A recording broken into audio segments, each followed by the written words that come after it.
This is Neil's Han Dynasty. Please like, share, and subscribe. Buy some silver, some platinum, and some crystallized osmium because it's a smart thing to do. Watch Ninja. He knows what he's talking about. And be kind, helpful, and grateful. I'm grateful for my cats. That's why you see pictures of all my cats. But be kind, helpful, and grateful because it's better than being a jerk. I hope to have touched enough of you with my reports on West Africa over the past year and a half. I know I'm stupid, I'm a fool, I'm an idiot, but I also bring things to light long before I guess I'm supposed to know it, or long before others will talk about it.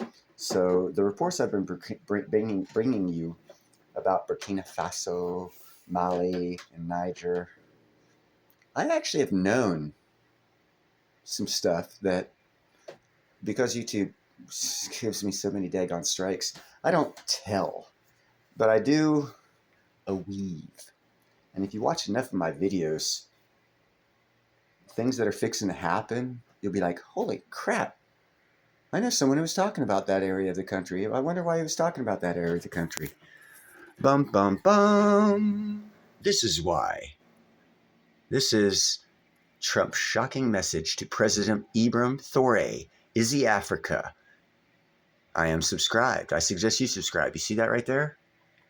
Bing! That'd be nice if y'all for do that too. But this, just listen. Just listen. Former U.S. President Donald Trump, set to be inaugurated for his second term on January 20th, 2025, has sent a shocking message to Burkina Faso's President Ibrahim Traoré. This unexpected communication comes after months of strained relations between the two nations, following the United States' decision to distance itself from Burkina Faso earlier this year.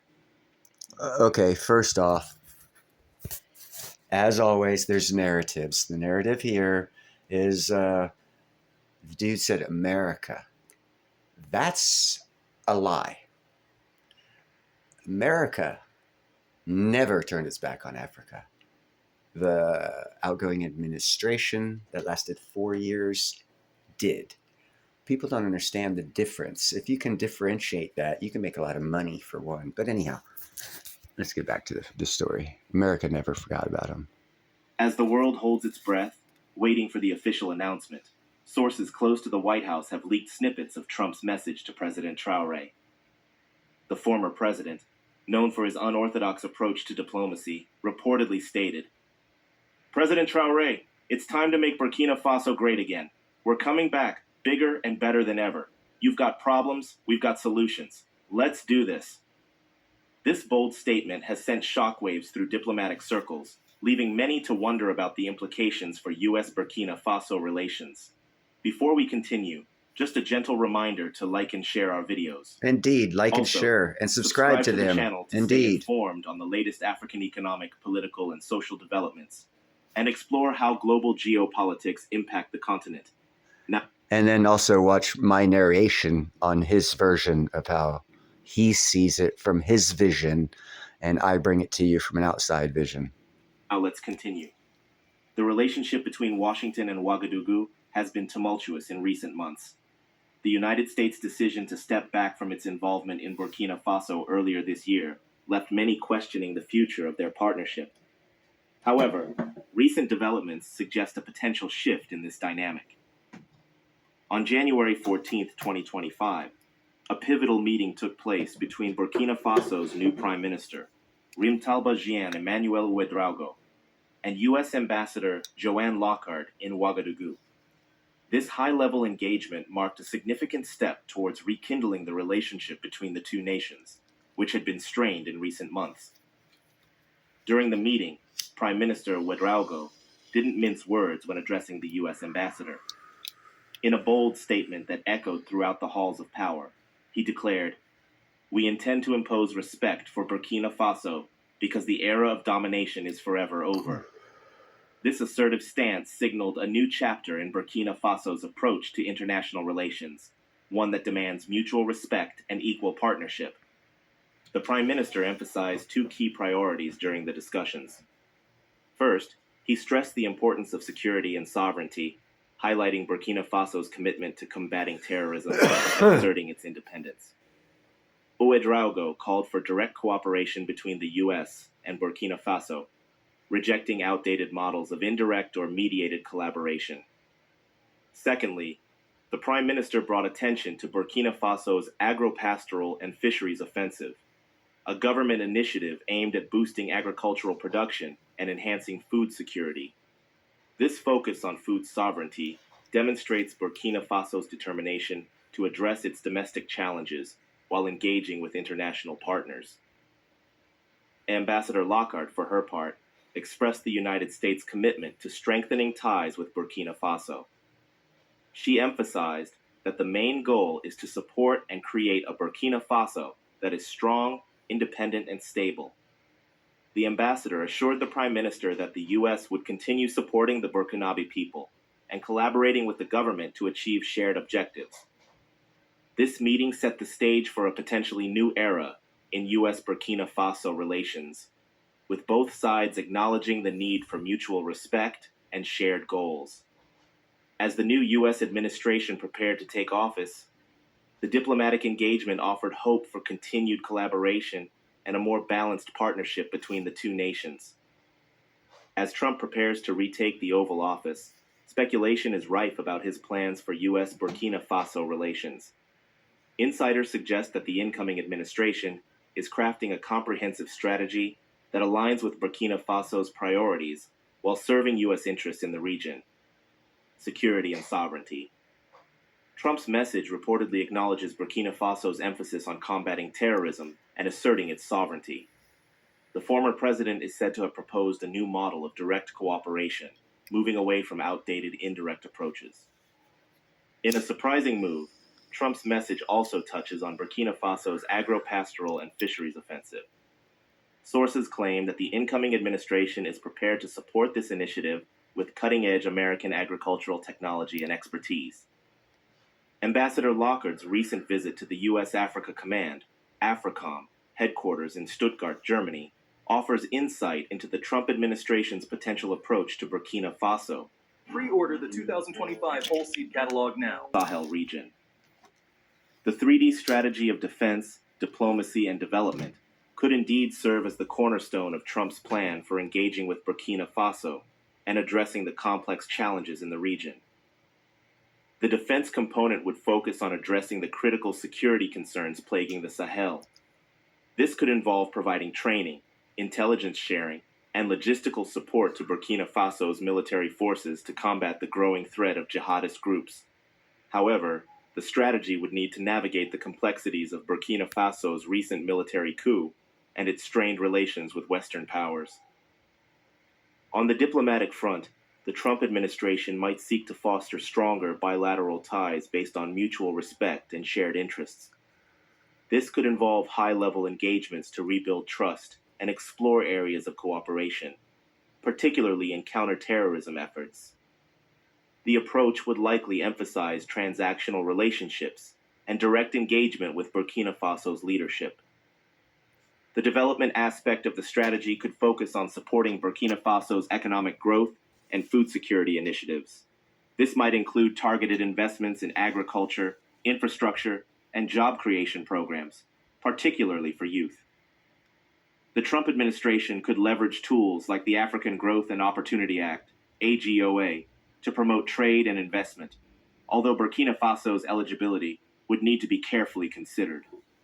By integrating these three pillars, the Trump administration could aim to address the root causes of instability in Burkina Faso, while advancing U.S. interests in the region. As the world waits for the official release of Trump's message, many are wondering if this marks the beginning of a new era in U.S.-Burkina Faso relations.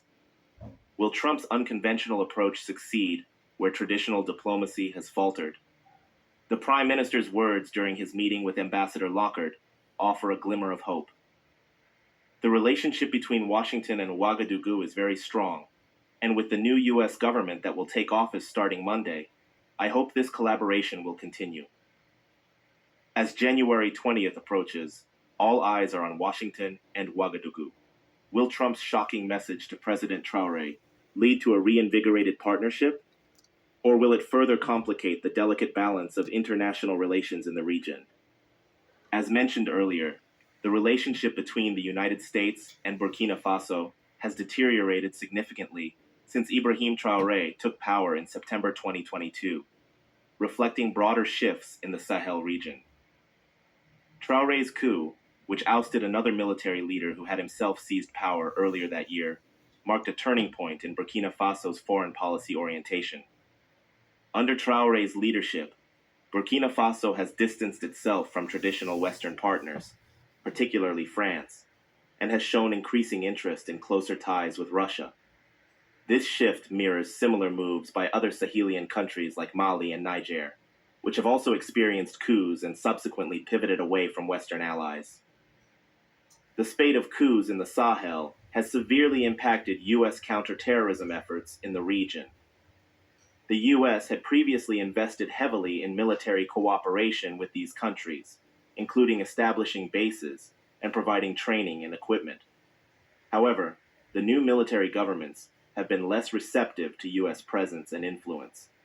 The most significant blow to U.S. interests came in April 2024, when Niger, another key partner in the region, terminated its military agreement with the U.S. and ordered the withdrawal of American troops. This decision forced the closure of important U.S. military bases, including a $100 million drone base that had been crucial for monitoring jihadist activities in the Sahel.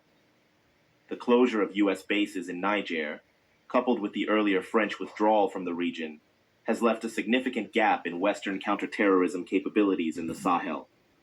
Hold on. Okay, that's Libya right there. That's Egypt. Right in this area, right in here, they just discovered the largest underwater aquifer in Africa. Libya is developing that area.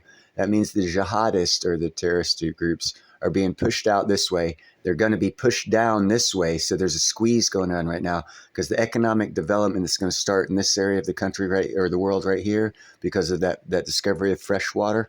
You're going to see in the future a big development in this area because they have water and they can now have agriculture and everything else and develop their country. So they have to get the terrorists out. And these guys are doing the same thing. So there's a big squeeze coming on that front as well. He's not mentioned that.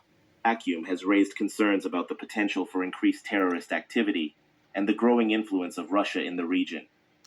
One thing is certain: the coming months will be crucial in shaping the future of U.S.-Burkina Faso relations. As Trump prepares to return to the White House, the world watches and waits, wondering what surprises this unconventional leader has in store for Burkina Faso and the entire African continent. Stay tuned for more updates on this developing story. Indeed. I've been coming to you with this developing story for about a little over a year now. I saw what was happening in that area of the world, and to continue that story, Russia has been building up and has a lot of investment in Burkina Faso. They're building a nuclear facility there, a power generation, nuclear power plant. Russia is. So if America wants to keep up, you can see heavy investment. You're going to see all these African trade agreements and treaties and stuff like that, as I've stated in the past year and a half, renegotiated to the benefit of America and Western African nations that have shown they want freedom.